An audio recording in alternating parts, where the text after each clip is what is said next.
Assalamualaikum dan salam sejahtera. Saya Luqman Haris dan anda sedang menonton cerita di sebalik berita. Seperti biasa, cerita akan menyingkap kisah di sebalik segala berita yang kami paparkan di Astro Awani sepanjang hari dan setiap hari. Kerana bukan sahaja berita itu juga membawa cerita yang kita mahu sampaikan kepada rakyat Malaysia setiap hari, tetapi ada seringkali kisah di sebalik sesuatu berita yang mungkin kami tidak sempat sampaikan dalam buletin-buletin kami. Itulah tujuan cerita ini diadakan, untuk kita cerita berkenaan dengan kisah di sebalik setiap berita yang kami dapatkan setiap hari. Baik, kurang sebulan sebelum pilihan raya negeri Sabah, setiap hari kami bawakan kepada anda liputan dari pagi hingga ke malam berkenaan dengan perkembangan-perkembangan menjelang PRN di Sabah yang akan berlangsung pada hujung bulan ini. Tetapi kali ini cerita tidak mahu terlampau fokus kepada perkembangan dari segi parti ataupun politik atau manifesto ataupun calon. Kita mahu lihat kepada kisah di sebalik semua ini, iaitu komponen yang paling penting dalam mana-mana pilihan raya, bukan sahaja PRN di Sabah tetapi di semua tempat, iaitu rakyatnya, warganya dan kisah-kisah mereka yang sekaligus akan membayangkan isu-isu yang dititik beratkan oleh mereka yang kemungkinan akan mencorak keputusan mereka pada PRN nanti. Saya mahu bersama dengan Shah Rizal, wakil Astro Awani, wakil kami di Sabah, dan Shah sudah menyertai saya secara langsung sekarang ini. Dan kita boleh dapatkan Shah sekarang. Saya juga mahu kongsikan pada masa yang sama gambar-gambar yang Shah ada kongsikan bersama dengan saya yang ada cerita-ceritanya sendiri berkenaan dengan warga Sabah yang beliau temu bual. Kalau kita boleh paparkan dulu gambar ini sebelum Shah menceritakan gambar pertama ini. Ada seorang abang ni Shah yang memakai topi dan dia mempunyai satu kisah yang sangat menarik. Ini di Kota Kinabalu kan? Apa cerita di sebalik gambar ni Shah? Baik. Kalau nak ikutkan apa yang boleh kita katakan Luqman, saudara ini adalah merupakan pekerja kimpalan yang berada di belakang saya ketika ini Luqman. Tapi beliau tidak mahu ditemu bual secara langsung, tapi begitu boleh dikatakan begitu ramah bercerita tanpa mikrofon ini Luqman. Dan pastinya ada cerita-cerita yang menarik yang dikongsikan. Apa yang menarik adalah yang dikongsikan oleh saudara Noli Lim ini yang berusia 32 tahun ini berkenaan dengan bagaimana dia perlu survive. Ini adalah berpunca daripada soalan saya sendiri sebenarnya. Saya bertanyakan bagaimana sebenarnya saya memikirkan, yalah saya daripada Semenanjung, apabila kita melihat individu-individu yang bekerja, kita sangkakan mereka ini semuanya adalah warga negara Malaysia Luqman. Secara jujurnya saya bertanyakan kepada dia, bagaimana kerja? Okey ke kerja hari ini? Adakah pekerjaan ini setimpal dengan bayaran yang yang diberikan oleh syarikat dan sebagainya. Tapi beliau kemudiannya bercerita, minta maaf lah bang, saya ni pemegang IC merah katanya. Jadi saya macam, oh iya ke? Kalau nak dilihatkan daripada riak wajah dan daripada warna kulit dan sebagainya, kita tidak akan menyangka bahawa beliau adalah seorang warga ataupun keturunan daripada Filipina. Dan beliau adalah pemegang kepada IMM 13 kad berwarna merah selepas memegang kad berwarna kuning. Jadi Luqman, kalau kita nak faham sebenarnya untuk mendapat IMM 13, tangga pertama untuk saya ambil kira sebagai tangga pertama adalah pas lawatan IMM 13 berwarna kuning terlebih dahulu, yang hanya boleh diperoleh selepas berusia 12 tahun dan pemegang tersebut perlu lahir di Malaysia. Dan selepas daripada itu baru ada pertimbangan dan akan mendapat pula IMM 13 berwarna merah, dan kemudiannya baru boleh dapat warna biru. Jadi untuk dapat yang sama color dengan yang kita ada sekarang ni Luqman, beliau terpaksa menunggu selama 18 tahun. Jadi kalau nak ikutkan usianya 12 tahun baru dapat warna kuning Luqman. Jadi kalau dah dapat warna kuning, dapat warna merah. Jadi nak dapat warna merah, dia kata dia dapat yang warna merah ni, IMM 13 ni dia peroleh pada usia 20 tahun. Dan sekarang ni baru 12 tahun. Jadi saya bertanya kepada dia, macam mana sebenarnya proses ni kalau dah ada IMM 13 warna merah ni? Oh, semua boleh bang. Kita boleh buat buku bank, kita boleh beli kereta, kita boleh apply kerja, tapi tak boleh mengundi je bang, dia cakap. Dia macam, oh okey, kalau tak boleh mengundi, maksudnya bila yang boleh mengundi? Adakah perasaan nak mengundi tu? Saya tanya. Jadi dia kata, oh kalau boleh bang, sebab saya memang lahir di Malaysia. Mak bapak saya memang berasal daripada seberang katanya, dan memiliki kad IMM 13 warna merah, dan Allah yarham bapanya telah meninggal dan tidak sempat untuk menterjemahkan apa yang diimpikan, iaitu untuk mendapatkan kad pengenalan ataupun berwarna biru yang seperti mana yang kita dapat ini, Lokman. Dan beliau mengatakan berbaki lagi 6 tahun untuk beliau memperoleh IMM 13 berwarna biru. Jadi kalau kita nak lihat sekarang ni, Lokman, apa signifikannya sebenarnya dan apa signifikan pekerjaan dia, apa signifikan dengan apa yang dah diperolehi daripada IMM 13 berwarna merah dan beliau boleh bekerja dan sebagainya. Ceritanya adalah dia apabila dia ada sijil lahir, dia boleh bersekolah sampai darjah 6 untuk menaiki tingkatan 1, 2, 3, 4 dan 5 untuk menduduki peperiksaan PD3 dan SPM.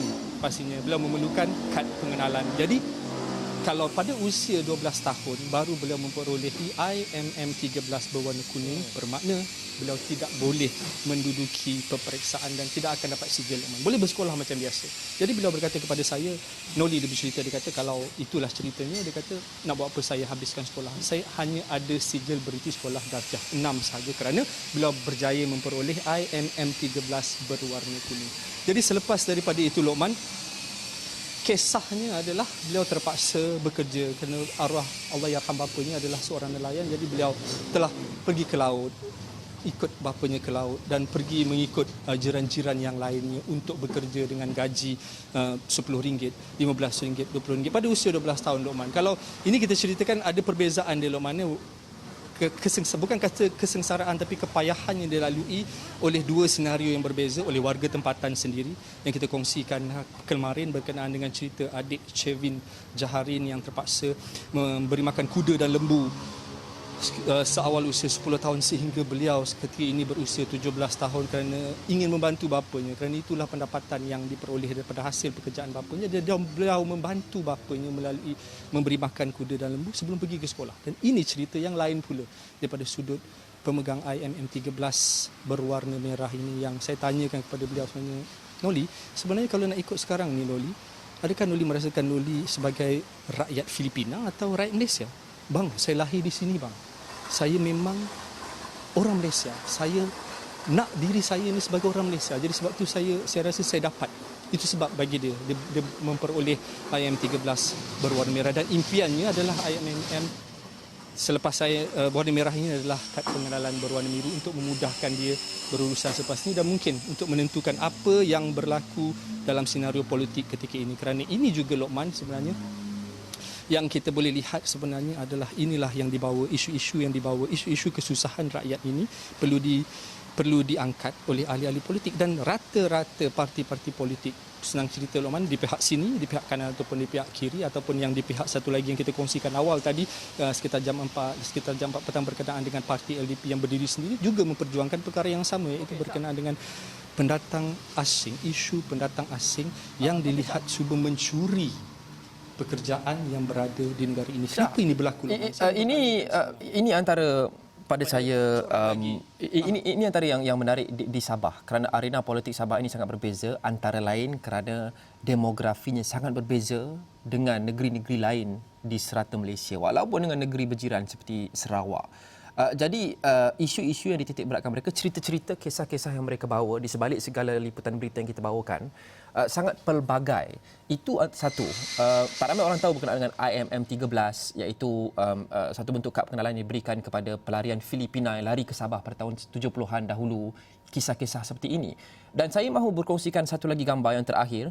Ini seorang lagi individu warga Sabah yang Syah sempat temu bual. Dia mempunyai hak untuk mengundi, tidak seperti abang tadi. Apa kisah kakak ni pula, Syah? Baik, yang kita kongsikan ini, Lokman, adalah merupakan saudari ini berusia 26 tahun dan bakal mengundi nanti katanya dan tak sabar kerana pada PRU yang lepas beliau tidak sempat kerana tidak baru saja mendaftar dan tidak sempat untuk mengundi pada PRU 14 dan PRN ini pastinya menjadi pilihan raya pertama beliau untuk mengundi. Dan saudari Rusidina Ahmad ini berkongsi berkenaan dengan apa yang dikatakan berkenaan dengan peluang-peluang pekerjaan masyarakat ataupun rakyat Sabah ini sebenarnya seakan dicuri oleh mereka-mereka yang berada atau pemegang-pemegang kad ini. Bagi mereka ini sentimen di khalayak warga-warga tempatan di sini, Lokman. Bagi mereka walaupun pemegang kad bagi mereka bagi penduduk Sabah, segelintir penduduk Sabah, mereka ini adalah sebagai warga pendatang asing yang tidak boleh sebenarnya mendapat hak seperti mana yang diperoleh oleh rakyat negara ini. Dan apa yang diperkatakan juga sebenarnya hasil daripada beliau mendakwa sebenarnya terdapat sindiket yang memberikan itu dakwaan bukan yang itu yang saya tanyakan kenapa mereka kata begitu. Beliau berkata kerana ada yang beliau dengar ada sindiket yang memberikan kad pengenalan kepada warga asing ini, Filipina ini, untuk bekerja di Sabah. Dan jadi disebabkan itu beliau sendiri sebenarnya terpaksa bekerja di kedai runcit walaupun gajinya okey kerana mengikut tangga gaji minima, tapi katanya ada juga di kedai-kedai ataupun premis dan juga perindustrian yang mengambil pekerja yang hasilnya daripada sindiket ini, Lokman katanya. Ini dakwaan Lokman. Dia mengatakan bahawa pemilik-pemilik syarikat ini atau premis ini telah memberikan gaji yang murah kerana mereka ini warga Filipina. Jadi mungkin dapat mengurangkan kos dengan harga gaji yang bawah daripada RM1,000.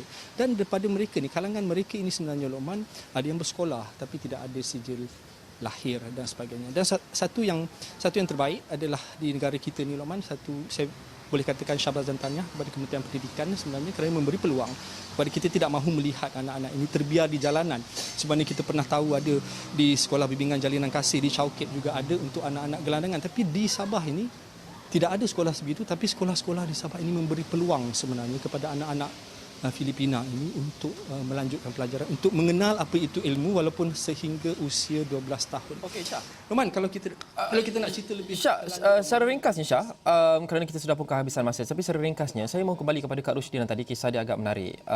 Kita lihat bukan sahaja di Sabah tapi di semua tempat yang lain. Kadang-kadang terdapat perpecahan pendapat, perpecahan ideologi antara golongan umur yang berbeza. Warga emas mungkin ada isu-isu lain yang dititik beratkan yang akan mempengaruhi keputusan mereka apabila mengundi nanti. Orang muda lain pula. Orang muda adalah salah satu elemen yang sangat besar dalam pilihan raya sekarang ini. Bukan saja di Sabah tetapi di peringkat nasional.